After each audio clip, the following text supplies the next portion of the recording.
Shalom, shalom. I haven't done a daily bread in a while, man. I've been under the weather, been sick, been trying to recover. But today, the topic is, are we to keep holidays or holy days?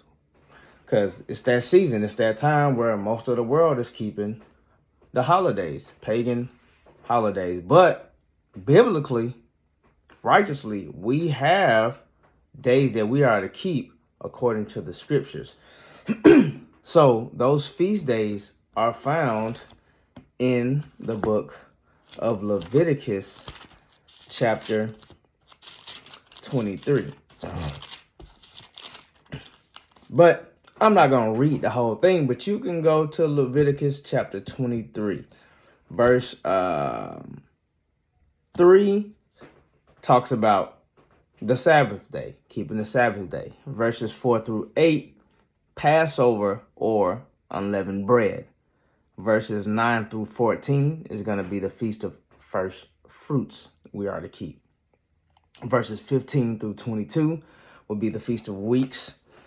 Verses 23 through 25 would be Feast of Trumpets.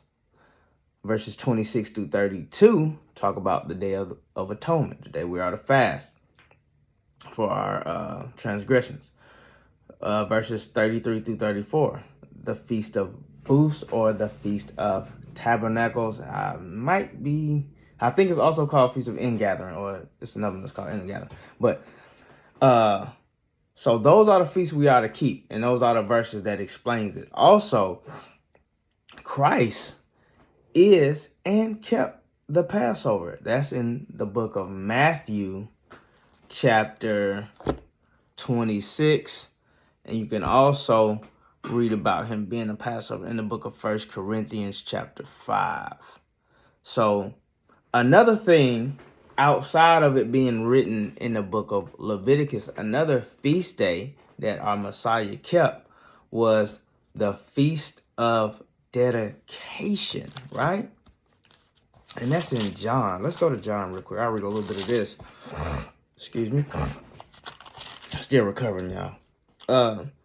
John 10 and verse, let's go to 22 and 23, right? And it says, and it was at Jerusalem, the Feast of Dedication, and it was winter. And Jesus, or Yahushua, walked in the temple in Solomon's porch. Well, let's think about that real quick, because the Feast of Dedication I just mentioned is not listed in the book of Leviticus, but it's listed in your Apocrypha. And to understand why your Apocrypha is canon is because what we read about the Feast of Dedication is in the Apocrypha. Or if you got a King James 1611, I have it. I have the book of Maccabees in here. I have it.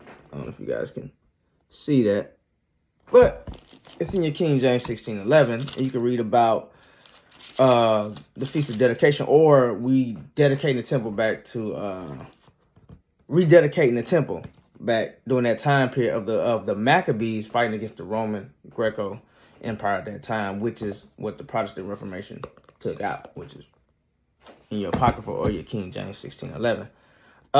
Let's go to First Maccabees chapter 4. Let's see what I want to start at. You can start at verse 54, just read a little bit. But I encourage you on your own, read the whole chapter. First Maccabees 4 and 54. Look at what time and what day the heathen had profaned it, speaking of the temple. Even in that was it dedicated with songs and citharns, I believe, and harps and cymbals. Then all the people fell upon their faces, worshiping and praising the God of heaven, who had given them good success. And they so kept the dedication of the altar 8 days, and offered burnt offerings with gladness, and sacrificed the sacrifice of deliverance and praise. They decked also the forefront of the temple with crowns of gold and with shields, and the gates and the chambers they renewed and hanged doors upon them. Thus was there very great gladness among the people for the reproach of the heathen was put away. So we had to fight against the heathen. And once we won, we rededicated the temple with all these things here. Verse 58. I read that again. Thus was there very great gladness among the people, for that the reproach of the heathen was put away.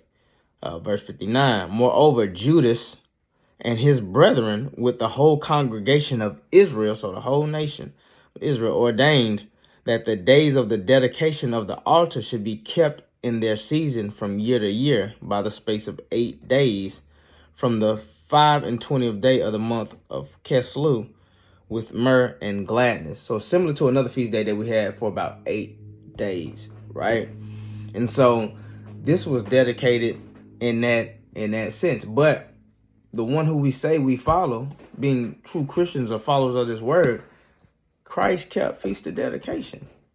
So should we be keeping holidays, pagan holidays, or should we follow what our master teacher did in keeping the high holy days of the Father and walking as Christ walked and keeping the holy days? So that's quick, short lesson. Daily bread for today is, let's put away the pagan holidays, your Christmas, your Thanksgiving, your Valentine's Day, your Halloween, etc., etc.